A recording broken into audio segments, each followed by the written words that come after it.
शिवसेना नेते रवींद्र धंगेकर हे घायवळ प्रकरणी भाजप नेत्यांवर सातत्याने टीका करतायत आणि या टीकेमुळे राजकीय वर्तुळात चांगलीच खळबळ माजली आहे। मुख्यमंत्री फडणवीस यांनी या प्रकरणावर बोलताना धंगेकरांशी नाही तर त्यांच्या बॉसशी बोलणार असल्याचं म्हटलं।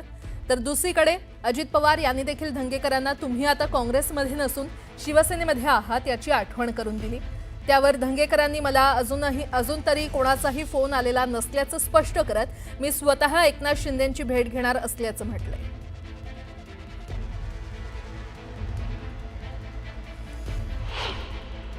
रवींद्रजींच्या अजून लक्षातच येईना की आता आपण काँग्रेसमध्ये नाही, आपण शिवसेनेमध्ये धनुष्यबाणामध्ये आहे आणि आपले नेते हे एकनाथराव शिंदे साहेब आहेत।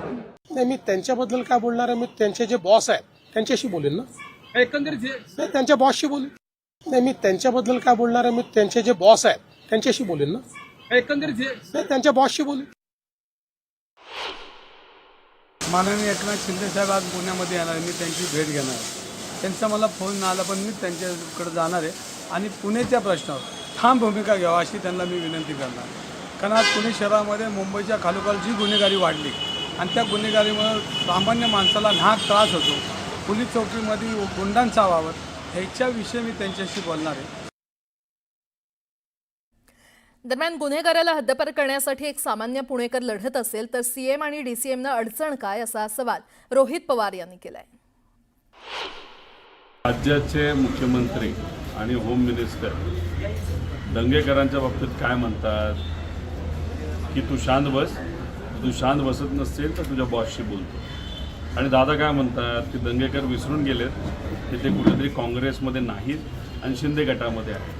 हे दोन नेते दंगेकरांच्या बाबतीत काय करण्याचा प्रयत्न करतात की दंगेकरांवर प्रेशर आणून जो माणूस लोकांच्या वतीने गुंडागर्दीच्या विरोधात बोलत आहे त्याचा आवाज हा सत्तेचा वापर करून बंद करण्याचा प्रयत्न तिथे चालू आहे।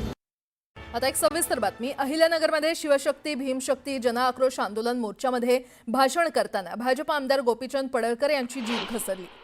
थॉट्स ऑफ पाकिस्तान या डॉक्टर बाबासाहेब आंबेडकरांच्या पुस्तकाचा दाखला देत भारत मुस्लिमांना युद्धाचं मैदान वाटतं असा दावा केलाय। त्यांच्या या वक्तव्यामुळे नव्या वादाला तोंड फुटलेलं आहे। त्यासोबत अहिल्यानगरमधील सभेतून बोलताना पडळकरांनी मुस्लिम समाजावर निशाणा साधलाय।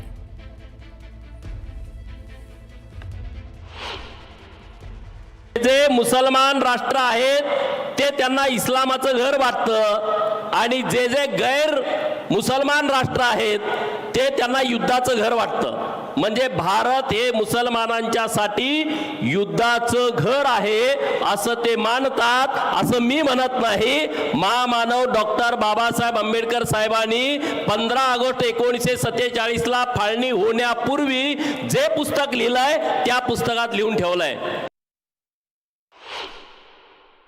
केवळ हिंदू मुस्लिम द्वेषावर आधारित राजकारण करणं हे बीजेपीचं खरं मर्म आहे, हे सगळ्यांना आता लक्षात आलेलं आहे। पाकिस्तानावर पार्टिशन ऑफ इंडिया हे पुस्तक लिहिलं, त्यात दारुल इस्लाम आणि दारुल हर्ब असं ते त्यांनी काय विचार आहे तो सांगितलेला होता। त्यांनी असे कधीही म्हटलं नव्हतं की मुस्लिमांसाठी भारत हे युद्धभूमी आहे। हे साफ खोटं आहे, हे द्वेष पसरवणारं आहे आणि अशा लोकांना केवळ गजाआड असलं पाहिजे। असे लोक समाजामध्ये उघडे फिरताना कामा नये। बाबासाहेब जर खरंच पचवायचे असतील तर बाबासाहेबांनी मनुवादी विचारांना कडाडून विरोध केला।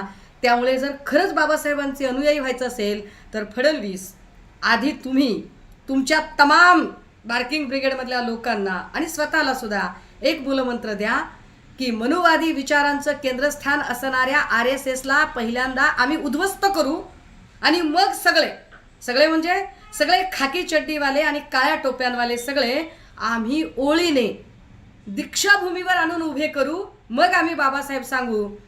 देवेंद्रजी, काय तुमची ही हिम्मत आहे का? बातमी ठाण्यातून आहे। ठाण्यामध्ये आज ठाकरेंची शिवसेना आणि मनसेकडून संयुक्त मोर्चा काढला जाणार आहे। ठाणे शहरातील पाणी समस्या, वाहतूक कोंडी समस्या आणि रस्त्यातील खड्ड्यांच्या प्रश्नांना अनुसरून हा मोर्चा काढला जाणार आहे। तर या मोर्चाच्या माध्यमातून ठाणे महानगरपालिकेच्या कारभाराबाबत जाब विचारला जाणार आहे। हा मोर्चा गडकरी रंगायतन ते ठाणे महानगरपालिका दरम्यान सोमवारी दुपारी 3 वाजता आयोजित करण्यात आलाय। या मोर्चासाठी दोन्ही पक्षाकडून जय्यत तयारी करण्यात आली आहे। ऐन दिवाळीच्या तोंडावर एसटी कर्मचाऱ्यांनी आपल्या प्रलंबित मागण्यांसाठी पुन्हा एकदा धरणे आंदोलन सुरू करण्याचा निर्णय घेतलेला आहे. आजपासून आझाद मैदानात एसटी कर्मचाऱ्यांकडून धरणे आंदोलन करण्यात येणार आहे. दरम्यान आज एसटी कर्मचाऱ्यांच्या मागण्यांबाबत उपमुख्यमंत्री एकनाथ शिंदे यांनी बैठक बोलावली आहे. या बैठकीत तोडगा निघाला नाही तर मंगळवारपासून राज्यव्यापी आंदोलन करण्याचा इशारा महाराष्ट्र एसटी कामगार संयुक्त कृती समितीनं दिलाय. धरणे आंदोलनामध्ये एसटी कर्मचाऱ्यांच्या जवळपास 16 संघटना सहभागी होणार आहेत.